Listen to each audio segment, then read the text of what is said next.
mga taong nagsisimba, pero ang ugali naman parang hindi nagsimba. Mga taong nagsiserve sa simbahan, pero parang kung umasta, parang hindi naman taga-simbahan. Mga taong nagdadasal, pero parang walang epekto naman ang dasal sa kanila. And this speaks of prioritizing what is external rather than the internal. Aanhin mo ang magmukhang banal ka sa iba, subalit hindi naman pala ito totoo sa iyong buhay. Being religious but not spiritual.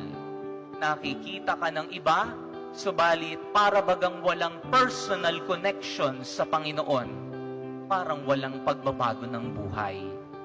And this is the cry of Jesus in today's gospel. Huwag kang magpakita